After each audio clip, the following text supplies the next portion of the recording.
we won't know that we're in World War III for a long time. The people in World War II didn't know they were in World War II when it started. And when you read history, you're reading the abridged version.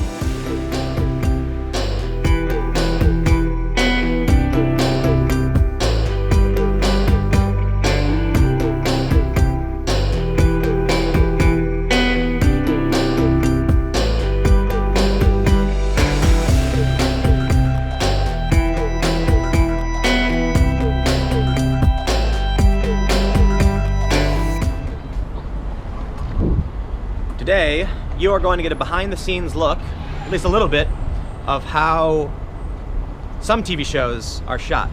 Because we're going to go shoot a very simple TV show called The Keiser Report. And I can't show you for the sake of, their show's going to air after this one. So you'll see a little bit of the behind-the-scenes stuff, but you're not going to actually hear what they talk about, because if you want to, then you can watch their show.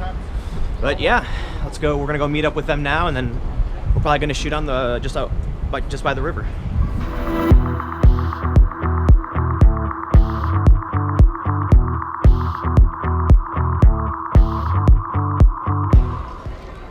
So this is Brian. What's up? He's got a camera. What kind of camera is it? This is a Sony a7S II. Wow. Very nice. But here's the cool thing. He's got a solar panel on his backpack. Solar panel backpack by Voltaic. How does that work? He's got a 12,000 watt battery. Oh, it's Actually, charging. It's charging right now. Yeah. Wow. Seriously? So, yep. It's probably catching some light up here, wow. But yeah. So it's like 12,000 watt hours. You can. So this is like my battery charger for my for the A7S batteries. I need to buy one of these. I used to have a smaller Voltaic bag. Yeah, this is like the new one that just came out like recently. I got like off a Kickstarter thing. If you lay this bag in the sun, how long will it take to fully charge that battery? It probably takes about 12 hours to fully charge the battery. You can also charge it off a wall. So like I'll typically charge it, then have it in the field with me, and like I'll run stuff off it, but then I'll charge like while I'm out like running around and stuff. Yeah, if you ever get stranded in the woods, yeah, you'll be able to use your phone. I saw Lawrence O'Donnell was suggesting that Putin and Trump coordinated the Syria strike so that the U.S. would back off their relationship. Yep, that the false flag was from Putin. That he dumped the chemical weapons there in order to help Trump somehow. Oh my God! And now they have what? Louise Mensch is on MSNBC. Yeah, she's a guest all the time there. But I think at this time that it's almost abuse. Like she obviously has mental health issues, and she had previously admitted that in the UK that she had, taken too many drugs and fried her brain cells. And she's nuts. She is. So what'd you say? Louise Mensch is suggesting that the Ferguson riots were orchestrated by Putin? Black Lives Matter, Ferguson riots, all of that is caused. And this is Max's mic.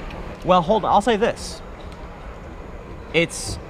She's taking really, really thin strings, but the connection, she's not making it up. RT does hire a lot of these activists who support things like Black Lives Matter and these protests. Yeah.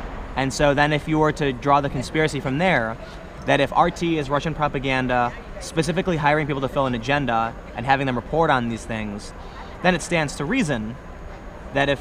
Yeah, but it's crazy. This is how it works. It's called competition in business. So look at the history of RT. The first few years, they kind of flailed around just covering all sorts of stories like everybody else. And then Occupy Wall Street happened, and the media here in the U.S., CNN, MSNBC, and Fox weren't covering it.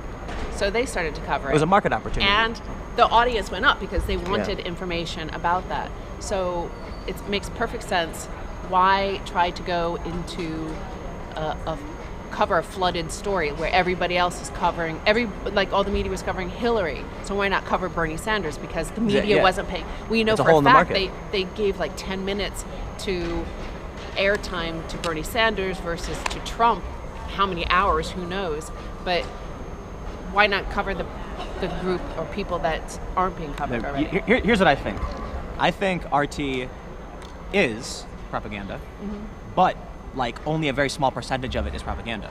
I think, and this is just my opinion, RT exists so that Russia has some control over the narrative. They target the opportunity, which is activists and Bernie Sanders and Occupy, like you're saying.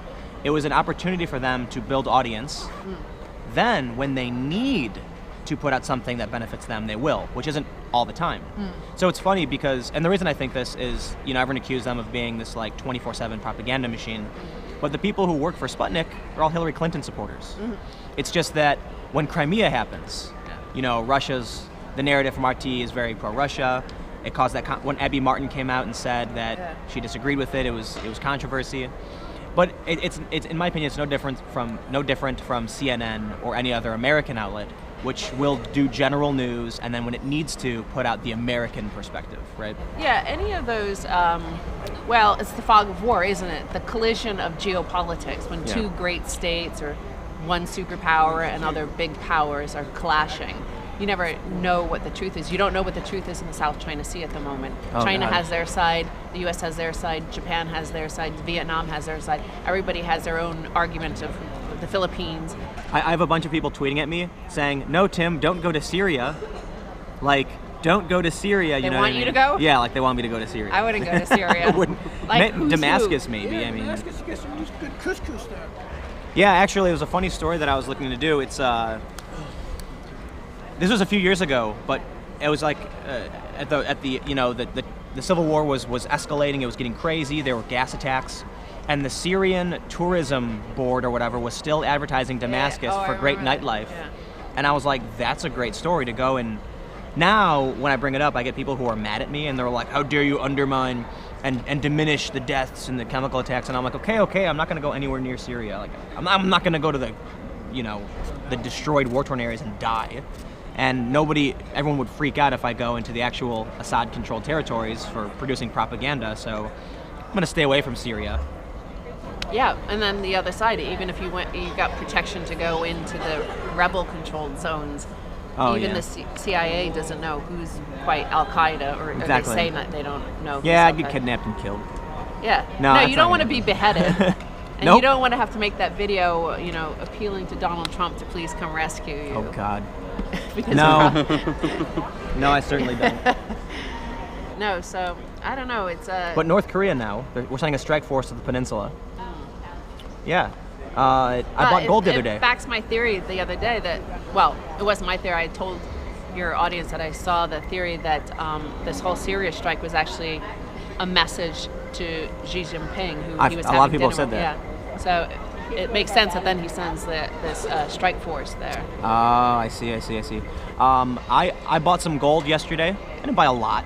Buy a lot. Like gold money? Yeah. So yeah, they told Max and Stacey said to go to Gold Money. This is not an advertisement. It's just one of many sites where I bought some gold. Yeah. And I don't know. I've heard there's a lot of talk online where gold isn't a good investment, but gold, Bitcoin. I mean, why not? But you want to have a diverse hold. You don't want to put all your money sitting in U.S. dollars. You don't want it all sitting in gold. You don't want it all sitting in Bitcoin. Mix it up. I don't necessarily think of it as an investment. A lot of people, by nature, we have the speculative. We want doubling of our wealth every single year. It's more about wealth preservation and especially hedging. Wealth preservation. So if we are entering World War III, and we won't know until it's history. We won't know until like a year later that we're actually in World War III or 2 years later. So it's better to be hedged before it's too late, because you want to protect yourself from the media all across, bipartisan, CNN, MSNBC, Fox. They're all cheering on. I'm gonna say this. This is an opportune time for me to say this. Look, like Stacey just said, we won't know that we're in World War III for a long time. The people in World War II didn't know they were in World War II when it started. And when you read history, you're reading the abridged version. You'll read that, Germany invaded Poland, and then this caused conflict, and the Western powers decided to act, and then the U.S., was concerned. But all of that probably took months to years to escalate. And before people realized it, it was grains of sand being added to the heap until finally there was a mountain of sand, and we had World War II. It's quite possible that in 100 years they look back on all of this and they say, oh man, wow, the Tomahawk strike on Syria was the Tomahawk missile heard around the world that started World War III, and right now we're sitting in it like we're frogs in a pot, we're frogs boiling and we don't know the temperature's rising. There's a guy I retweeted, he's a professor in Ireland of medieval history, and he said this was the night of the Tomahawk strike. He said, history will probably look at this era that we've been at war since 1990 when the Gulf War I started. So it's already a 30-year war. Yep. And he teaches medieval history when they had the 100-year war and then the 30-year war. And as he says when he teaches this, he told the students that they didn't know they were in a 100-year war or a 30-year war at the time. I think it's safe to say that even if this isn't World War III, it is something bigger than we're calling it now. It's definitely a 30 years war. Exactly. So in 100 years, they'll refer to, once we're all gone, they're going to talk. Some of us might still be alive with the way technology is going. It's going to, when people are going to look back on this era from the 90s with Desert Storm till today, it's going to be one long Middle Eastern conflict, and it's going to have a name, and like I said, we're boiling frogs. We're sitting in the pot of water as the temperature rises, and we just don't know it. Yeah. The thing that's still the craziest to me is, you were talking about propaganda, is the news. Those clips, everybody has put the clips online of all the MSNBC sorts, Maddow and Lawrence O'Donnell, Fareed Zakaria, like instantly flipping from like, here's Hitler, he's Hitler, this is fascism, this is proto-fascism, to he's so presidential, he's our president, he's become a man. My favorite was, there was a quote, I think it was on CNN, I'm not sure, they said, Trump's strike on Syria may hinder the opportunity to repair relationships with Russia. And everyone just went, whoa, what? You've been telling us the whole time that Russia and Trump are buddies. And now you're saying that, what is going on? Anyway, we should go out and shoot now, because it's been 10 minutes. But great talk. Now we'll go film, and yeah. Then you can see it online. Yeah, then you can. And buy gold. Buy gold. People, they're coming for your income tax. My Alex Jones impression. Oh, that was good.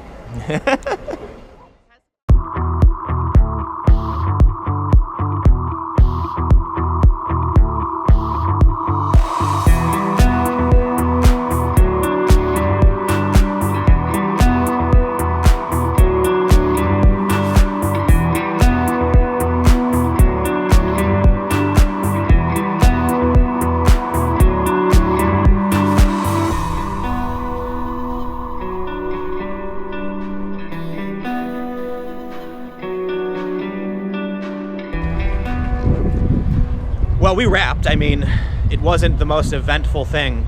You literally point a camera at someone, they talk, and you're done. So when you're watching a lot of these political TV shows, it's really as simple as having a couple cameras and then you're done. So now, we're gonna get on the ferry, because the ferry is probably the coolest way to get back to my house, which is in Jersey.